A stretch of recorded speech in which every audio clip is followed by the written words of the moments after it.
Om Namaste. En este vídeo voy a hacer una pequeña introducción a la asignatura Bhagavad Gita, Gandhi y Swami Sivananda, caminos y también de los caminos del yoga. Recordad que esta presentación es solo un resumen. Esta versión del Bhagavad Gita, de acuerdo a Gandhi, ha sido traducida al español por mí. De hecho, el libro que he publicado, que es la portada que podéis ver ahí, o si lo preferís, este es el libro que os comentaba, que es el Bhagavad Gita de acuerdo con Gandhi y con comentarios de Swami Sivananda. Después de haber estudiado el capítulo 2, el Sankhya Yoga, haremos una pequeña pausa en nuestro estudio de los capítulos del Bhagavad Gita y nos centraremos en conocer la vida de Gandhi y Swami Sivananda. Ambos escribieron su propia interpretación del Bhagavad Gita y sobre las cuales, más la de Swami Vijayaprakasananda, de la formación avanzada, se basa nuestra formación. Además veremos cómo incorporaron las enseñanzas del Bhagavad Gita en sus propias vidas.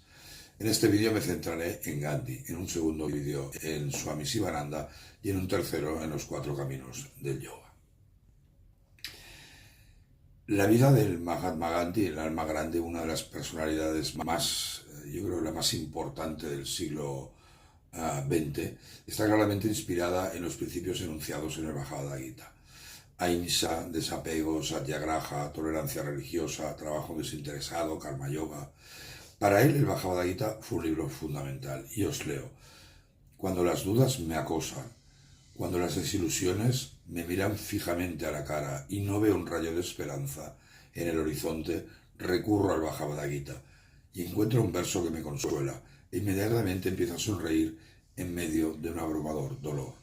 Quienes mediten sobre el Bhagavad Gita obtendrán todos los días un renovado gozo y nuevos significados. Personalmente a mí me pasa, intento leer cada día versos del Gita y cada día descubres cosas nuevas que te dan fuerza, sobre todo fuerza y, como decía Vivekananda, levántate y lucha. Es importante reflexionar sobre esta frase, nos indica cuál debería ser nuestra actitud ante el estudio del Bhagavad Gita. Para Gandhi, el abandono por el fruto de la acción era la esencia del Bhagavad Gita. Y os leo. La enseñanza central del Bhagavad Gita es el desapego, el abandono por el fruto de la acción. Y no habría lugar para este abandono si uno prefiriese el deber del otro al propio. Esto además es un verso del Gita. El Bhagavad Gita deja absolutamente claro el espíritu y la naturaleza de la acción correcta y muestra cómo el verdadero conocimiento debe expresarse en actos de servicio desinteresados. Es desde luego un excelente resumen del Karma Yoga. Estudiar la vida de Gandhi es también reflexionar sobre los principios enunciados en el Bhagavad Gita y en particular sobre el Karma Yoga aplicables no solo para los swamis, sino para cualquier hombre normal, con obligaciones laborales y personales, alguien como tú y como yo. Y esa es la gran ventaja que yo creo del Karma Yoga, que iremos viendo. Recordemos que Gandhi no fue un sannyasin, él ejerció de abogado y fue ante todo un reformador y un líder social, además de político. Un Mahatma, un alma grande, como le llamó Tagore. Cada capítulo del Bhagavad Gita en la formación básica comienza con la introducción al mismo de Gandhi y de Sivananda. Gandhi era una persona bastante parco en palabras, pero bueno, yo las he traducido.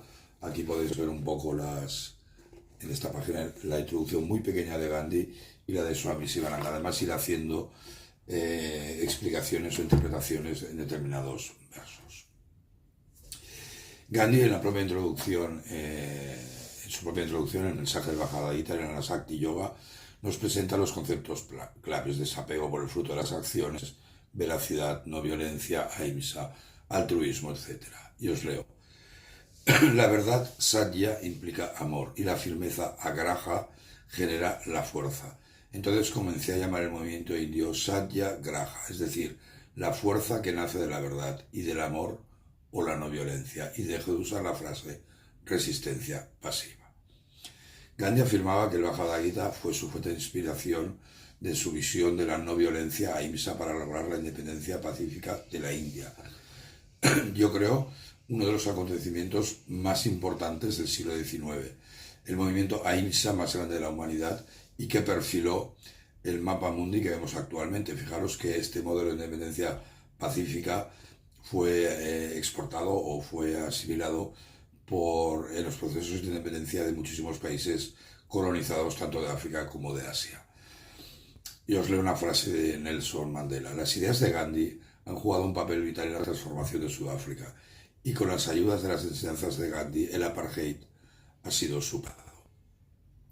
Gandhi es una figura clave para entender la India de hoy en día, la democracia más grande del mundo, una potencia económica mundial, el país más poblado y uno de los países BRICS, Brasil, Rusia, India, China y Sudáfrica, y la tierra en donde más religiones han surgido, hinduismo, budismo, jainismo y sijismo, todas ellas vivas.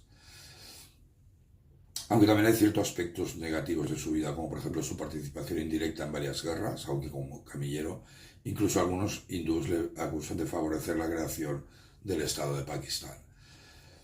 Gandhi, por otra parte, fue un firme defensor de la armonía entre religiones. Tenía una profunda admiración por el Sermón de la Montaña. Era un firme defensor del Islam y estuvo profundamente influido por un monje jainista en su juventud. Os cito unas palabras sobre Gandhi hechas por el gran Dalai Lama cuando le otorgaron el Premio Nobel de la Paz. Y decía: acepto este premio Nobel como homenaje al hombre que fundó la tradición moderna de la acción no violenta para el cambio, del Mahatma Gandhi, cuya vida me ha enseñado e inspirado. La conversión, fijaros en esto qué bonito, de toda la meseta tibetana en una zona ahimsa, un santuario de paz y no violencia, donde los seres humanos y la naturaleza puedan vivir en paz y armonía. Sea como sea, Gandhi influyó y sigue influyendo en líderes políticos como Martin Luther King o Nelson Mandela y en escritores de todo el mundo como León Tolstoy, siendo sus enseñanzas fundamentales en los procesos de independencia de muchos países, sobre todo africanos, como por ejemplo en Kwame Nkrumah, que fue el líder de la independencia de Ghana. Gandhi inspiró también a uno de los mayores empresarios musulmanes de la India, el doctor Yusuf Quadra Jamiel. Yo quería compartir con vosotros algunas citas sobre Gandhi. La primera es de Martin Luther King y decía: tras mi estancia en India, estoy más convencido que nunca que el método de resistencia no violenta es el arma más poderosa posible para los pueblos oprimidos en su lucha por la justicia y la dignidad humana. En un sentido literal, Gandhi encarna en su vida ciertos principios universales que son inherentes a la estructura moral del universo. Y estos principios son tan ineluctables como la ley de la gravedad. Otra de Albert Einstein: las generaciones futuras difícilmente creerán que alguien como el Mahatma Gandhi haya caminado sobre esta tierra. Por cierto, Albert Einstein también le impresiona la infinita sabiduría del Gita. Y os leo: cuando leo el Bhagavad Gita y reflexiono sobre cómo Dios creó este universo, todo lo demás me parece superfluo.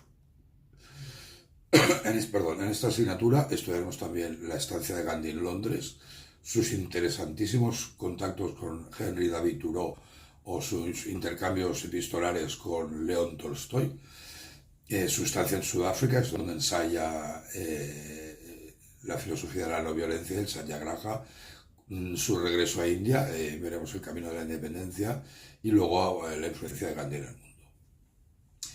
He creído oportuno adjuntar un apartado sobre que se llama el Bhagavad Gita Gandhi Mahadev Desai, ya que la versión del Bhagavad Gita que usaremos para nuestra formación básica, recordar, basada en el libro, se basa en la traducción del Gujarati al inglés del texto original de Gandhi. Mahadev Desai lo tradujo al inglés, a partir de la cual yo la traduje al español. Sus reflexiones son interesantísimas, sobre todo para conocer la estrecha relación entre Gandhi y Desai, que era su secretario. Veremos la fuerte personalidad de Gandhi o la influencia de Sri Ramakrishna. Para los que no conozcáis, os enseño una foto de mi maestro Sri Ramakrishna, que ya iremos hablando en otros vídeos, así como nos permitirá conocer el tenso ambiente que había antes de la independencia india. Mahadev Desai era un gran erudito. Durante sus días de universidad había leído las obras de Vivekananda. Aquí os enseñó también maestro Swami Vivekananda, y había vislumbrado a Sri Ramakrishna Paramahansa. Las sabias y profundas reflexiones de Desai nos permiten profundizar más en algunos temas relacionados con el Bhagavad Gita, como por ejemplo su fecha o su autoría. Os leo una cita: el Bhagavad Gita es la ciencia y el arte del yoga, o deberíamos llamarlo el arte de la vida, para el logro de conocimiento de Brahman o de la sabiduría y el arte de la vida. Gandhi decía sobre la traducción que hizo Mahadev, dice, y es interesante que lo leáis, lo escuchéis: la obra de Desai es un proyecto ambicioso, representa su labor incesante durante su vida en prisión en 1933-34. Cada página es evidencia de su erudición y estudio exhaustivo de todo lo que pudo encontrar con respecto al Bhagavad Gita. Al tratar de dar una traducción de mi significado del Bhagavad Gita, se encontró escribiendo un comentario original sobre el Bhagavad Gita. Esta traducción con comentarios del Bhagavad Gita, de acuerdo a Gandhi, se publicó póstumamente. Mahadev murió recitando versos del Bhagavad Gita. Om Shanti Shanti Namaste.